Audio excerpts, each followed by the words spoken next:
السلام علیکم ورحمۃ اللہ وبرکاتہ. میں ہوں محمد رضوان اور آپ دیکھ رہے ہیں 7 منٹ لیکچر. آج کے لیکچر میں انٹرمیڈیٹ سال دوم کا سبق نعت کو شروع کرتے ہیں. تو آئیے چلتے ہیں آج کے لیکچر کی طرف. نعت کے شاعر حفیظ طائب کا مختصر تعارف کروانا ضروری ہے. 14 فروری 1931 کو احمد نگر چٹھا وزیر آباد میں پیدا ہوئے اور 13 جون 2004 کو وفات پائی. ان کا نعتیہ مجموعہ صلو علیہ وآلہ پر ان کو آدم جی ایوارڈ سے بھی نوازا گیا. ان کا دوسرا نعتیہ مجموعہ وسلموا تسلیما کو صدارتی ایوارڈ سے نوازا گیا. 71 کتابوں کے پیش لفظ اور 30 تحقیقی مقالے لکھے. ان کی نعت گوئی انٹرنیشنل سطح تک مشہور تھی. احمد ندیم قاسمی کہا کرتے تھے کہ ہم حفیظ طائب کے عہد میں زندہ ہیں. آپ کی شاعری کا مجموعہ کلیات حفیظ طائب کے نام سے القمر انٹرپرائزز اردو بازار لاہور نے 2005 میں شائع کی. چلتے ہیں نعت کی طرف. نعت کا سب سے پہلا شعر: خوش خصال و خوش خیال و خوش خبر خیر البشر، خوش نیاد و خوش نہاد و خوش نظر خیر البشر.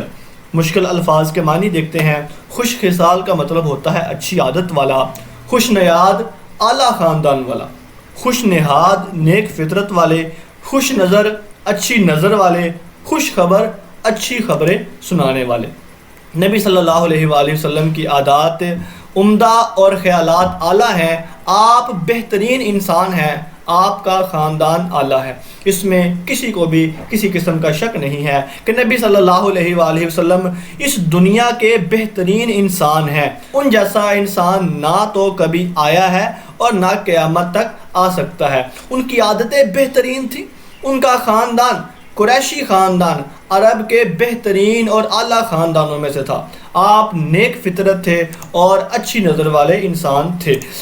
اللہ تعالیٰ خود فرماتے ہیں لَقَدْ كَانَ لَكُمْ فِي رَسُولِ اللَّهِ أُسْوَةٌ حَسَنَةٌ، تمہارے لیے نبی صلی اللہ علیہ وآلہ وسلم کی زندگی بہترین نمونہ ہے. اور شاعر نے کیا کہا ہے کہ تو شاہ خوباں تو جانے جانا، اے چہرہ ام الکتاب ایسا، نہ بن سکی ہے نہ بن سکے گا مثال تیری جواب تیرا.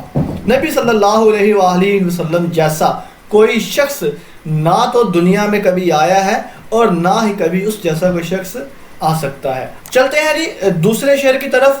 دل نواز و دل پذیر و دل نشین و دل کشا، چارہ ساز و چارہ کار و چارہ گر خیر البشر. دل نواز کا مطلب ہوتا ہے دل کو تسلی دینے والا، دل پذیر دل میں گھر کرنے والا، دل نشین دل میں اترنے والا. چارہ ساز و چارہ گر کا مطلب ہوتا ہے کام بنانے والا، بگڑی بنانے والا. چارہ کار بیماروں کا علاج کرنے والا. خیر البشر نبی صلی اللہ علیہ وآلہ وسلم دلوں کو نوازنے والے اور دلوں کو خوش کرنے والے ہیں. آپ انسانوں کی بہتری کے لیے کوشاں ہیں. اور واقعی ایسا ہے کہ نبی صلی اللہ علیہ وآلہ وسلم نے امت کے لیے جو کچھ کیا ہے، اس طرح کا جذبہ، اس طرح کی ہمت اور اس طرح کی تڑپ رکھنے والا نہ کبھی کوئی پیدا ہوا ہے اور نہ کبھی کوئی پیدا ہو سکے گا. نبی صلی اللہ علیہ وآلہ وسلم کے بارے میں اللہ فرماتے ہیں شاہدا و مبشرا و نذیرا، شاہد بنا کر بھیجا ہے، مبشر بنا کے بھیجا ہے، نذیر بنا کے بھیجا ہے. اللہ کے نبی صلی اللہ علیہ وآلہ وسلم کی ذات سے ہمیشہ ہر کسی کو فائدہ ہی پہنچا ہے. کوئی بندہ بھی یہ دعویٰ نہیں کر سکتا کہ مجھے زندگی میں اللہ کے نبی کی ذات سے یہ نقصان پہنچا ہے. بلکہ وہ کیا تھے؟ دلوں کو نوازنے والے تھے، دلوں کو خوش کرنے والے تھے، دلوں میں گھر کر جاتے تھے. جو بندہ ایک دفعہ اللہ کے نبی کے ساتھ مل لیتا تھا وہ ساری زندگی ملنے کی چاہت رکھتا تھا.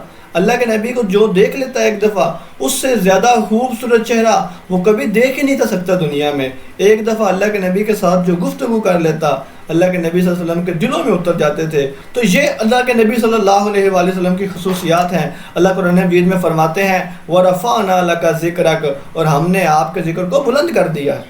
اور ایک جگہ فرمایا صحیح بخاری میں کہ کان خلقہ القرآن، کہ سارے کا سارا قرآن ہی اللہ کے نبی کا اخلاق ہے. اللہ کے نبی کی جو عادات مطہرہ تھی وہ ساری کے سارے قرآن مجید کے بارے میں ہیں. اور رحمت تھے، ہر ایک کے لیے فائدہ، ہر ایک کے لیے سہولت، ہر ایک کے لیے آسانی پیدا کرنے والی وہ ذات تھی.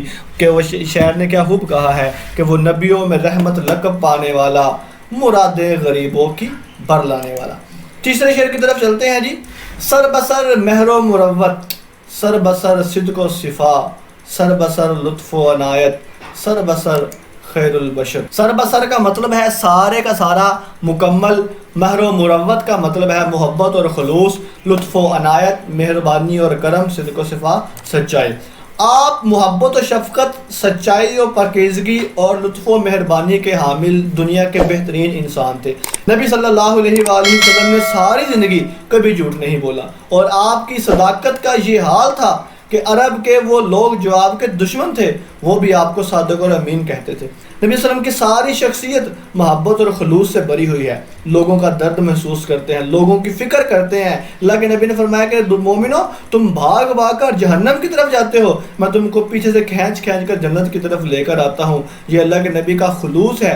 اللہ کے نبی کرم ہی کرم ہے، سخاوت ہی سخاوت ہے، لوگوں کو بانٹنے والے ہیں، لوگوں میں تقسیم کرنے والے ہیں۔ اللہ کے نبی نے خود فرمایا انما بعثت لیتمم مکارم الاخلاق، بے شک مجھے عمدہ اخلاق کی تکمیل کے لیے بھیجا گیا ہے۔ نبی صلی اللہ علیہ وآلہ وسلم جیسا بہترین اخلاق کا مالک کوئی شخص بھی آج تک دنیا میں پیدا نہیں ہوا، اور نہ قیامت تک آپ صلی اللہ علیہ وآلہ وسلم سے بہترین اخلاق والا آدمی پیدا ہو سکتا ہے۔ چوتھے شعر کی طرف موو کرتے ہیں جی۔ صاحب خلق عظیم و صاحب لطف امیم، صاحب حق صاحب شق القمر، خیر البشر۔ خلق عظیم، بہترین اخلاق کے مالک، لطف امیم، ہر ایک کے لیے مہربانی۔ آپ صلی اللہ علیہ وآلہ وسلم بہترین اخلاق کے مالک، اور آپ کا لطف و کرم عام تھا۔ آپ صاحب حق اور چاند کو دو ٹکڑے کرنے والے ہیں۔ آپ صلی اللہ علیہ وسلم جیسا اخلاق دنیا میں کسی کے نہیں ہو سکا۔ اللہ تعالیٰ قرآن مجید میں فرماتے ہیں وَإِنَّكَ لَعَلَىٰ خُلُقٍ عَظِيمٍ، آپ بہترین اخلاق کے مالک ہیں۔ اور آپ صلی اللہ علیہ وسلم کا لطف عام تھا۔ اللہ کے نبی نے ہر ایک کے لیے بہتری لائی ہے، انسانوں کے لیے، جنوں کے لیے، عورتوں کے لیے، بچوں کے لیے، حتیٰ کہ جانوروں کے لیے بھی۔ اللہ کے نبی کا جو لطف تھا، اللہ کے نبی کی جو مہربانی تھی، وہ سب کے لیے عام ہے۔ اور اللہ کے نبی صاحب حق ہیں، اللہ کے نبی جو دین لے کر آئے ہیں وہ حق ہے۔ اور صاحب شق القمر، چاند کو دو ٹکڑے کرنے کا واقعہ جو آتا ہے کہ کفار مکہ نے کہا تھا کہ اگر آپ نبی ہیں تو معجزہ دکھائیے اور چاند کو دو ٹکڑے کیجئے، تو اللہ کے نبی نے انگلی سے اشارہ کیا اور چاند دو ٹکڑے ہو گیا، اور مکہ والے اس معجزے کو دیکھ کر بھی ایمان نہیں لے کر آئے تھے۔ نبی صلی اللہ علیہ وسلم کے اخلاق کے بارے میں اور ان کے حسن کے بارے میں کیا کہا ہے شاعر نے کہ حسن یوسف دم عیسیٰ ید بیضا داری، آنچا خوبا ہما دارن تو تنہا داری۔ اور ایک جگہ پر اور فرمایا کہ کردار کا یہ حال، صداقت ہی صداقت، اخلاق کا یہ رنگ کہ قرآن ہی قرآن۔ نعت کے بقیہ اشعار کی تشریح کے ساتھ جلد ہی ملاقات ہوتی ہے۔ آپ کی سماعتوں کا بہت بہت شکریہ۔